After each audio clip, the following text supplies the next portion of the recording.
Hello everyone, welcome to Vidyashree academy. I hope you are doing well. 18 नवंबर का current affair आज हम पढ़ने वाले हैं। श्री कृष्ण ने गीता में कहा है, श्री कृष्ण ने गीता में बात कही गंभीर, औरों से दुनिया लड़े, लड़े स्वयं से वीर। एज अ एस्पिरेंट आपको अपने आप से लड़ना होगा, अपने आप को मोटिवेट करना होगा, क्योंकि एक्सटर्नल मोटिवेशन से आप केवल कुछ समय के लिए मोटिवेट रह सकते हैं, लेकिन हमें स्वयं को मोटिवेट करने के लिए जो हमारा इंटरनल मोटिवेशन है, हमेशा उसको ज़रूरी है बनाए रखना। चलिए पढ़ते हैं और आगे बढ़ते हैं। 18 नवंबर का करंट अफेयर, जिसमें पहला जो पॉइंट है वो है काशी तमिल संगम का आयोजन कहाँ पर किया जाने वाला है। तो काशी तमिल संगम ये होने वाला है वाराणसी में। कब होने वाला है? 17 नवंबर 2022। तो ये डेट आपको याद रखना है। ये क्या है? काशी तमिल संगम महोत्सव क्या है? तो ये जो संगम है ये तमिल संस्कृति के रहन सहन के लिए किया जा रहा है। तमिल संस्कृति का क्या रहन सहन है, क्या खान पान है, उसको बताने के लिए ये महोत्सव होता है। बनारस, याद रखिएगा इसको। फिर बनारस हिंदू विश्वविद्यालय कहाँ पर स्थित है? तो वो भी वाराणसी में स्थित है। काशी यात्रा योजना एक और होता है, काशी यात्रा योजना। ये योजना कहाँ पर शुरू हुई है? तो ये कर्नाटक में शुरू हुई है। फिर इसके पहले भी हमने ये पढ़ा है और ये क्वेश्चन अभी रिसेंटली एग्जाम में पूछा भी गया है कि एससीओ की पर्यटन और सांस्कृतिक राजधानी कौन सी है। तो सबसे पहले तो एससीओ क्या है? संघाई कोऑपरेशन ऑर्गेनाइजेशन। इसकी जो टूरिज्म और कल्चरल कैपिटल बनी है वो किसको बनाया है? वाराणसी को बनाया है। तो इतने पॉइंट आपको वाराणसी से रिलेटेड पता होना चाहिए। फिर 16 नवंबर 2022 को किस राज्य ने बाजरा मिशन शुरू किया है? अगेन इम्पोर्टेंट क्वेश्चन, बाजरा मिशन। अब अगर आपने पढ़ा होगा कि 2023 को भारत सरकार ने कौन सा वर्ष घोषित किया है, तो 2023 को भारत सरकार ने मोटे अनाज का वर्ष घोषित किया है। तो बाजरा कैसी फसल है? बाजरा एक मोटे अनाज की फसल है। जो किस प्रकार की फसल मानी जाती है? तो बाजरा है एक खरीफ की फसल है। याद रखिएगा इसको, बाजरा एक खरीफ की फसल है। अब बात करते हैं कि ये बाजरा मिशन कहाँ पर शुरू हुआ है। तो ये असम में शुरू हुआ है। अब बाजरा के लिए अलग से कोई मिशन चलाया जा रहा है, तो ये एकदम औसम टाइप की न्यूज़ लग रही है। मतलब ये कहाँ पर हो रहा है? असम में हो रहा है। 2023 को मोटा अनाज वर्ष घोषित किया गया है। बाजरा कैसी फसल है? तो बाजरा खरीफ की फसल है। आपको कमेंट बॉक्स में रबी की और खरीफ की जो फसलें हैं उनके एग्जाम्पल लिखकर बताना है। फिर आपने असम में सुना होगा, बाजरा की प्रोडक्शन में जो भारत है, अपना जो भारत है वो प्रथम स्थान पर आता है पूरी दुनिया में। और अगर एज अ स्टेट की बात करते हैं कि स्टेट में कौन सा स्टेट प्रथम है, तो सारे स्टेट में जो राजस्थान है वो बाजरा के उत्पादन में प्रथम स्थान रखता है। तो राजस्थान का तो राज ही होगा, मतलब बाजरा में किसका राज चलता है? राजस्थान का राज चलता है। आई होप आपको याद हो गया होगा। फिर एक ढोला सादिया पुल है, वो भी असम में है। और ये किसके नाम पे ये पुल बनाया गया है? तो असम के एक निवासी हैं भूपेन हजारिका जी, उनके नाम पर ढोला सादिया पुल का निर्माण किया गया है। फिर असम का पुराना नाम क्या है? तो असम का पुराना नाम है कामरूप। अब कामरूप से आपको कुछ याद आया होगा, जब हमने सुपर कंप्यूटर पढ़े थे तो आप याद करिए कि आईआईटी गुवाहाटी ने कौन सा कंप्यूटर बनाया था? आईआईटी गुवाहाटी ने सुपर कंप्यूटर कामरूप बनाया था। ओके, इसको याद रखिएगा आप। फिर एक सींग वाले गैंडे के लिए कौन सा नेशनल पार्क फेमस है? तो ये भी असम में है। एक सींग वाला गैंडा, मतलब एकदम औसम टाइप का गैंडा होगा ये। तो ये कहाँ पर है? असम के काजीरंगा राष्ट्रीय उद्यान में है।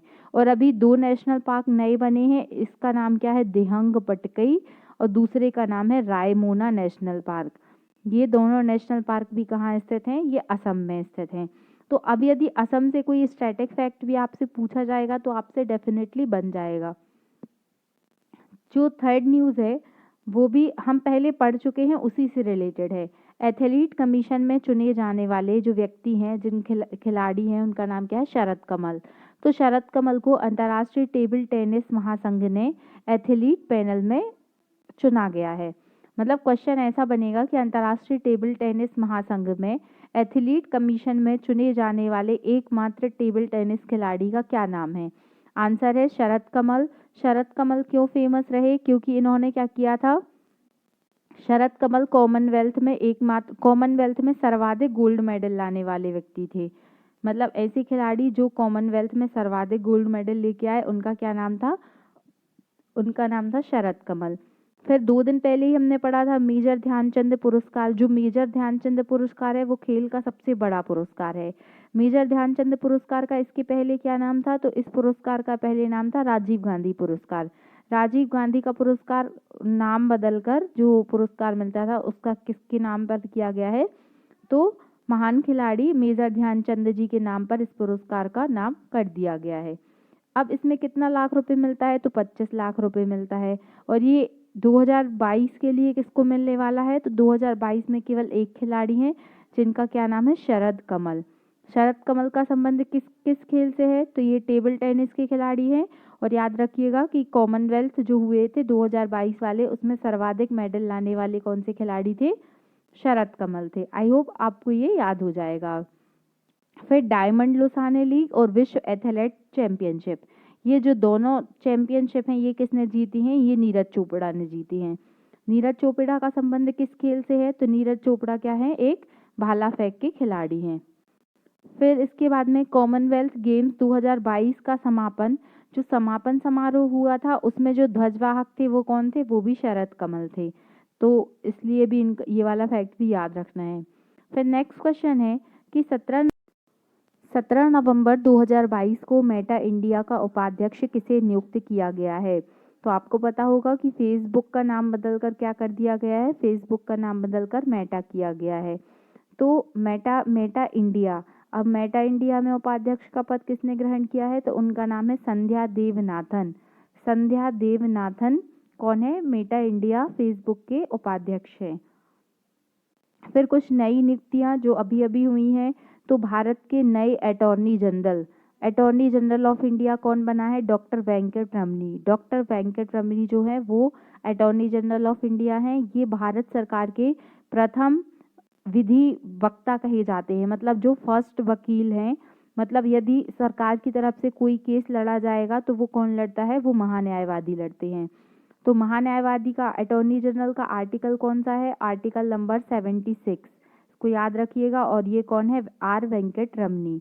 फिर डीआरडीओ के अध्यक्ष कौन है? डीआरडीओ के अध्यक्ष हैं समीर कामत। डीआरडीओ को फुल फॉर्म क्या है? अब पढ़ चुके हैं ये भी हम। Defence research development organisation. इसके हेड कौन है? समीर कामत। डीआरडीओ की स्थापना कब की गई? 1958 में। डीआरडीओ का ध्येय वाक्य क्या है? तो वलस्य मूलम विज्ञानम, इसको भी याद रखिएगा। फिर सीवीसी क्या है? Central vigilance commission. सीवीसी कब बना था? 1964 में। किस कमेटी की रिकमेंडेशन पर? संथानम कमेटी की रिकमेंडेशन पर। फिर सीबीसी क्यों बनाया गया? सीबीसी का क्या काम है? तो भ्रष्टाचार पर रोक लगाने के लिए। और वर्तमान में सीबीसी के हेड कौन है? तो सुरेश एन पटेल। इनका नाम आपको याद रखना है, सुरेश एन पटेल। फिर अभी वर्तमान में जो सीईसी कौन है? सीईसी क्या होता है? Chief election commissioner. तो जो मुख्य चुनाव आयुक्त थे उनका नाम है राजीव कुमार। ये भी आपको याद रखना है। फिर अंतर्राष्ट्रीय पर्यटन मार्ट का आयोजन किस राज्य में किया जा रहा है? अब ये अंतर्राष्ट्रीय पर्यटन मार्ट क्या है? तो ये नॉर्थ ईस्ट में जो पर्यटन है उसको बढ़ाने के लिए ये इसका आयोजन किया जा रहा है। और जो उत्तर पूर्वी भारत की संस्कृति का प्रचार प्रसार करने के लिए, कि नॉर्थ ईस्ट की संस्कृति को सभी भारत में और अंतर्राष्ट्रीय स्तर पर पहचान मिल सके, इसीलिए इस फेस्टिवल का आयोजन किया जा रहा है। और ये कहाँ पर हो रहा है? ये मिजोरम में हो रहा है। मिजोरम की जो राजधानी है वो कौन सी है? आइजोल। और यहाँ के सीएम कौन है? उनका क्या नाम है? जोरमथांगा। जोरमथांगा यहाँ के कौन है? सीएम है। फिर आपने अगर फेस्टिवल वाला वीडियो नहीं देखा है, मैंने प्रत्येक राज्य में कौन सा फेस्टिवल फेमस है, कौन कौन से फेस्टिवल कहाँ पर होते हैं, इसका वीडियो बनाया है। यदि नहीं देखा है तो आप प्लेलिस्ट में जाकर देख लीजिए।